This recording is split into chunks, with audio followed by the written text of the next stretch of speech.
And then I told her my story. And I remember her telling me, I'm a bit teary now. I remember her telling me, she said,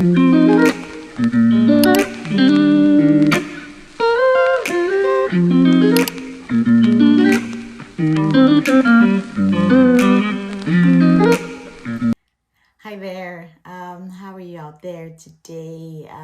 It's a wonderful day today. I'm glad to be back here recording again. So I was away for a couple weeks because I was a little down. Yeah, so I had to take care of me. Sometimes we need those things. Actually, we need those things all the time. So today, I'm just here to catch up with you guys and see how you're doing, and just to share my story today. Today we're going to be sharing my story. We're going to be sharing my journey through the years and my life as a single mom and how I came out of it. So there's a question that I hear a lot, and that is, what is it like being a single mom? Yeah.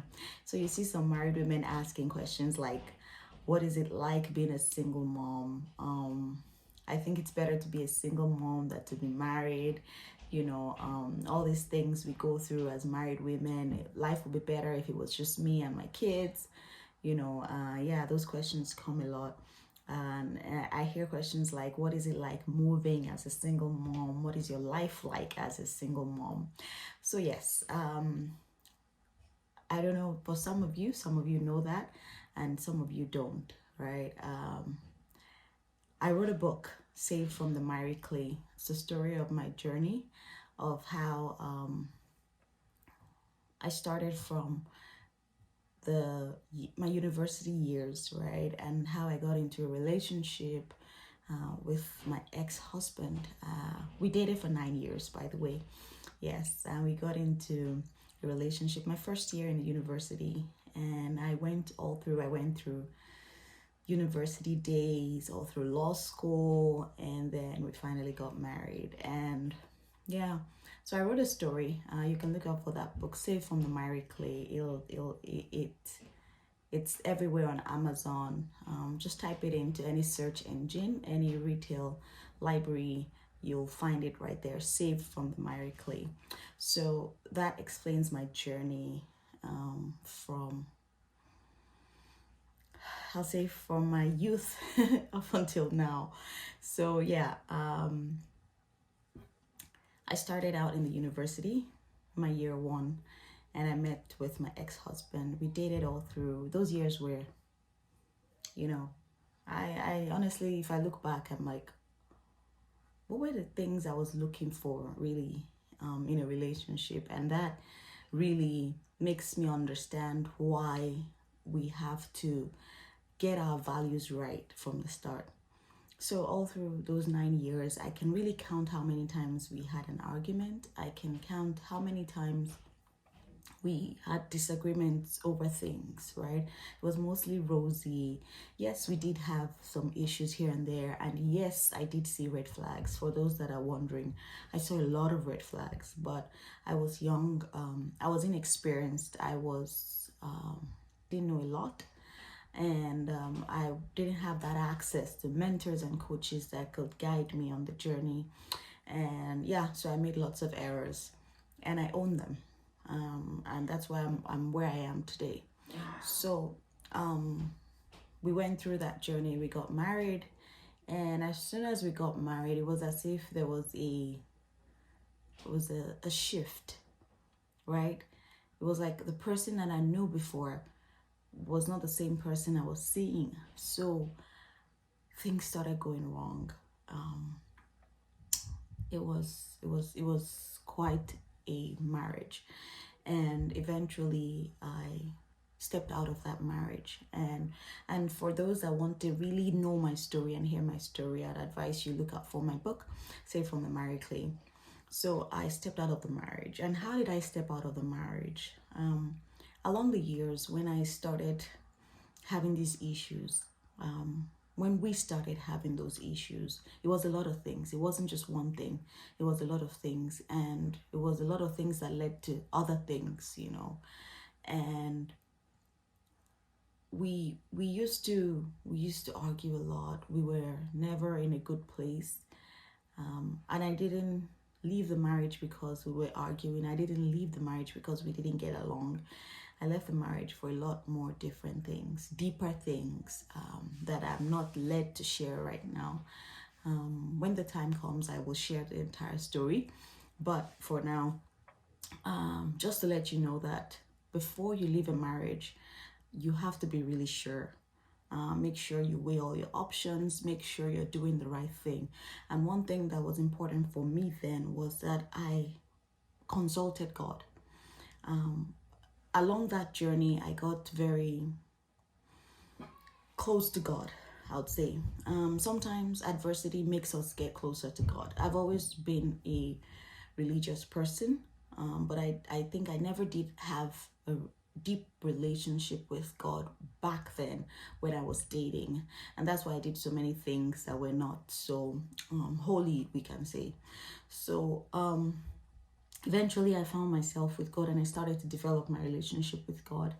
And I would cry sometimes, and I'd look at I remember one day looking at a Facebook post of someone that said, happy 10 years anniversary. And I'm wondering to myself, how can people celebrate 10 years?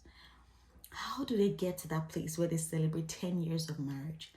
Like, I can't even think of another, excuse me, I can't even think of another 5 days more in this marriage. Like, it was so much sadness and depression and bitterness, and I was thinking, do people really enjoy marriage? Is there a thing like that?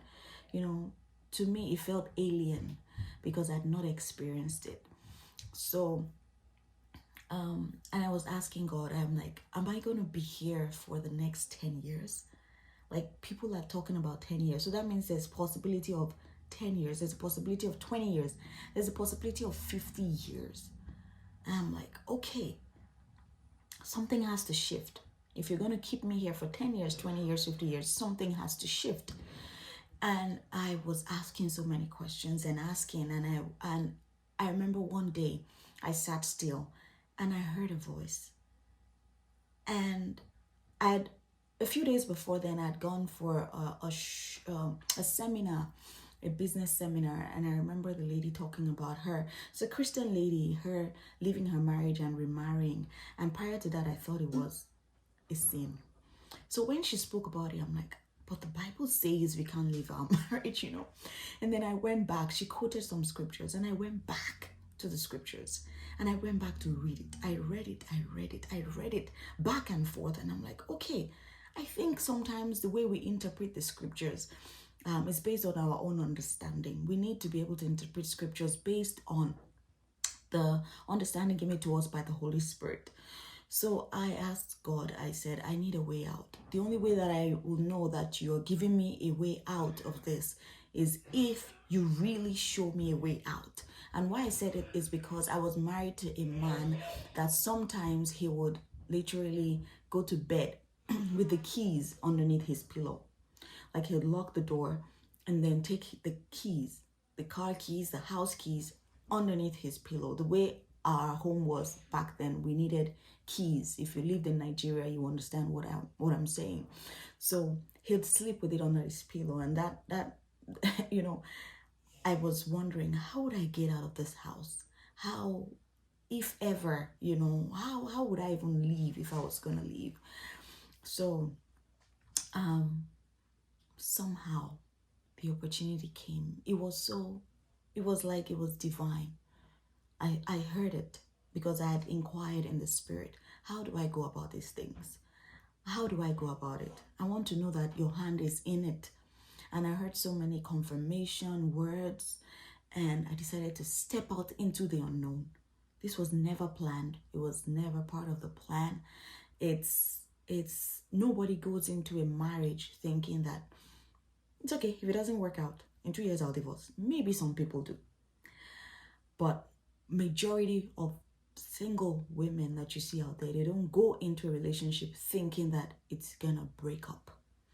So when the whole thing happened and I had to leave the marriage and I stepped out, I was very broken for a number of years. I didn't, because I'd been in a marriage that had changed my personality. So I was formerly very bubbly, full of life, and and the marriage had changed me. I'd become timid. I'd lost my self-esteem. I'd lost my confidence. I'd lost everything. I was literally like a robot. All I knew was, back in the marriage, all I knew was take care of your husband, take care of your children, take care of your husband, take care of your children. And I literally did that for many years.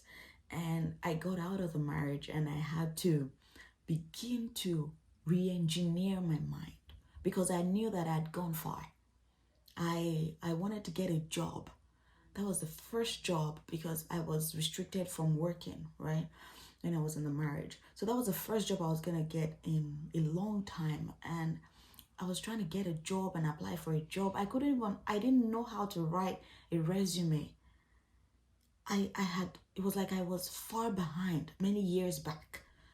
It was like I was coming from an old age, and I finally stepped out and I relocated to a new country.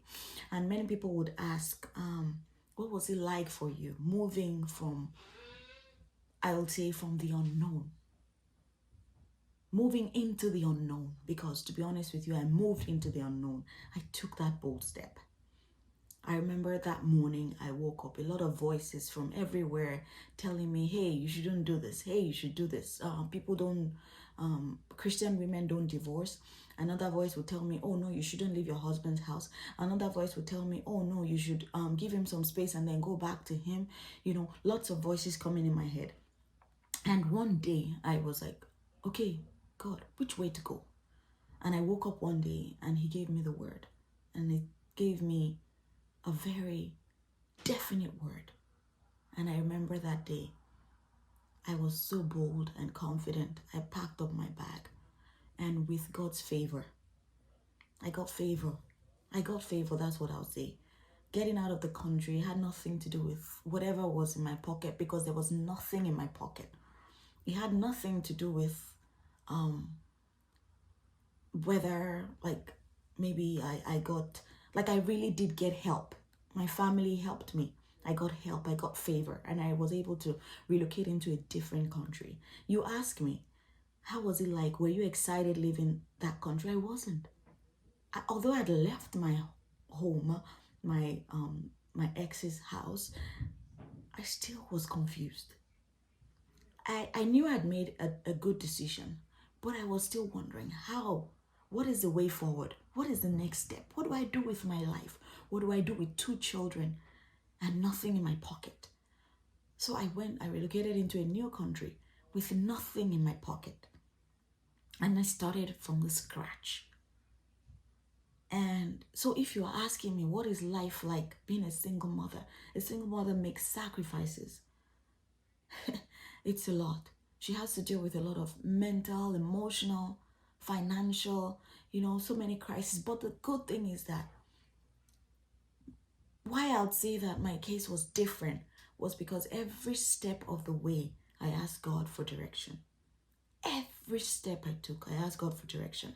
I remember coming into this new country and I went to the welcome center where they welcome us. And I met with a lady, God bless her soul, a black lady, and she spent about 15 minutes with me.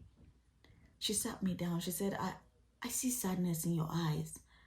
What's going on? And then I told her my story. And I remember her telling me, I'm a bit teary now. I remember her telling me, she said, you have given so much in all these years. Now it's time for you to receive. So open your arms and receive. I want to help you. This was a stranger. I'd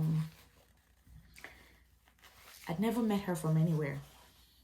And She gave me hope that day. She gave me a very big hug and she told me, you're going to do just fine. Excuse me.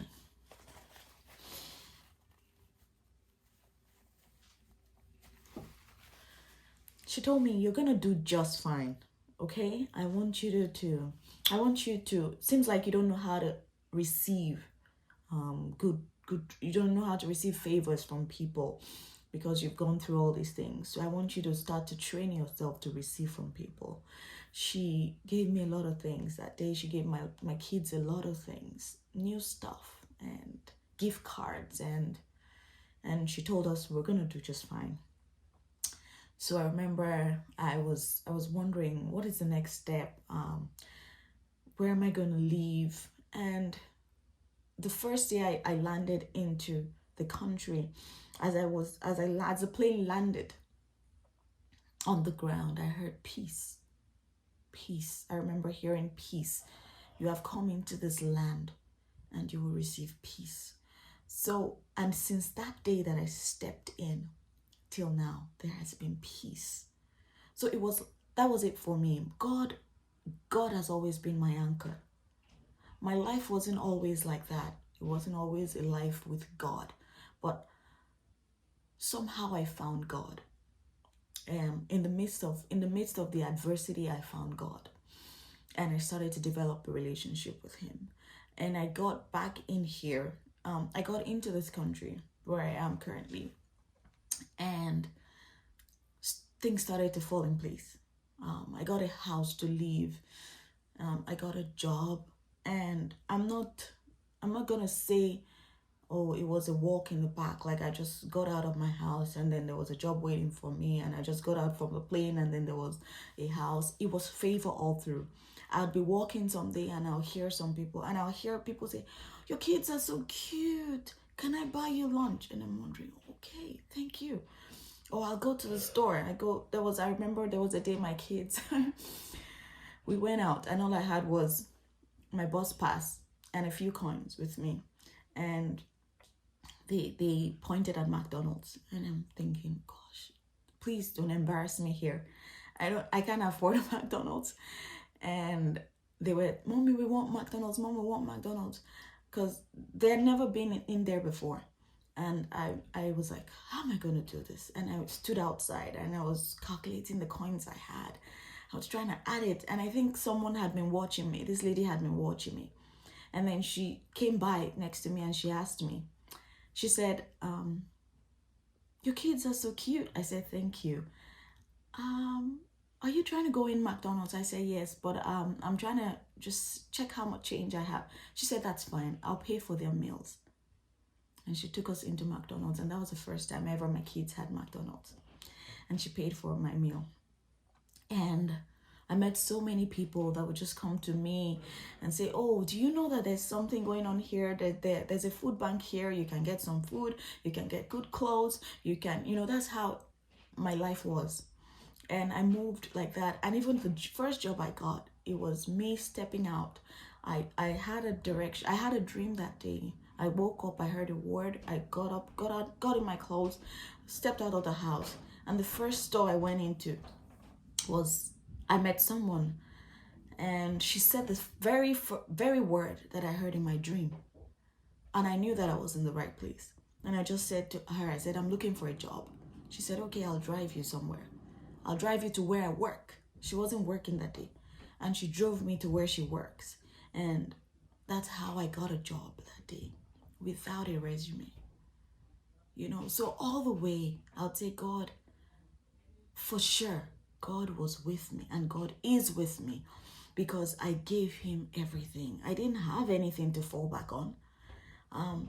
What was my life? How was my life being as a single mother?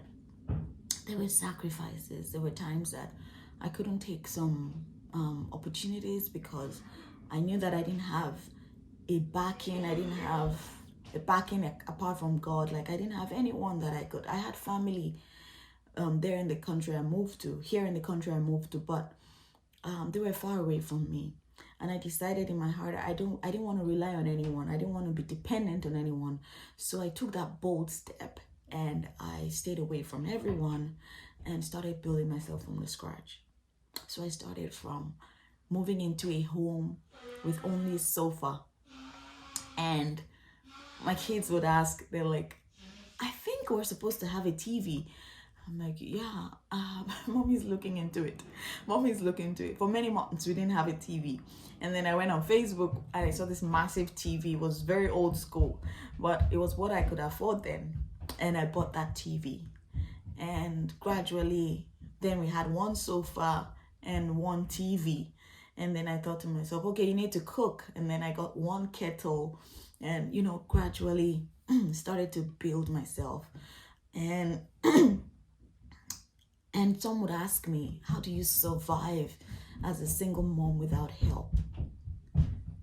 I have been one not to ever rely on human help. I think that's where the difference is. I have relied on God as my help with everything that I do, every step that I take. It has been God all the way. At a point, I got distracted. I think I'd started getting comfortable, and I got distracted, and I got distracted. I dated someone, and I think that was part of the distraction, but it was also a blessing in disguise, because at that point, it was like I understood what it meant to be in a real relationship. I now understood what it meant to love and be loved. I understood what a healthy relationship really meant, and that was a blessing of that, but the distraction that I mean is, I think it kind of distracted me from the path of righteousness. Not totally, but partially. And I think God realized that, hey, my girl is going, and then he brought me back very fast. I didn't go far for too long. And when he brought me back, and I'm like, okay, you would have gone, then I organized myself and my thoughts, and I made that decision. It's me and God this time. It's me and God. I decided I didn't want to get any distraction from anyone, any man, anywhere, and I wanted to focus on my life, on grooming myself, on building my children. So I was focused. I started signing up for courses and joining coaching programs, and I really was desperate to develop myself. I was desperate to grow, and I would read out, and it was nothing to me to make sacrifices for my growth, right? So I was so dedicated to doing that, because I was like, I don't want to be that same person. I want to be bold again. I want to be the Bisola that people know, So I secluded myself all of that time. I hid myself for many years, for many reasons, for my safety, for my sanity. And I believe it was that season for me. There's something called the hiding season, and I believe God was hiding me for a reason.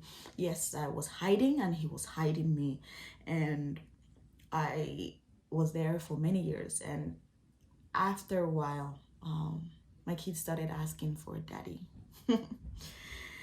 And I was like, okay, we need to start to consider this. But I had gotten to a comfortable place, and God had taken me through those steps, those years, from nothing, from absolutely nothing. He had built me. I started to leave. And I remember sitting one day, and I said, look at this girl that came to another country with, if you're a Nigerian, you will know what I call Ghana Moscow. I came with a Ghana Moscow bag. It's a sack, right? And one other bag, and it ripped in the airport, I remember. And they had to tie it up for me with a tape. And by the time I reclaimed my bag, it had a tape all around it. And I'm like, to top it up, a broken bag, right? It was broken. So I came into this country with a broken bag. And I sat down that day, and I thanked God. I said, look at me. I have a home. I have everything that I need in this home. I drive a car. Like, Who would have ever thought that I would get to where I am? And it wasn't by my strength. It had nothing to do with whether I was intelligent or smart. It was just God carrying me all through. And yes, I eventually got to that point, and I started to ask God, what is it for me?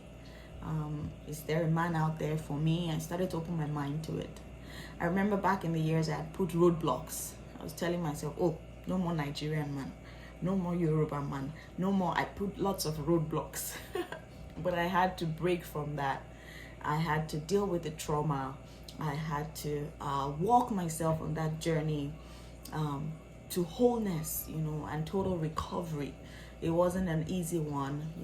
There were lots of flashbacks and painful memories. But with the help of God, I finally found healing, and eventually I and God started to have that conversation.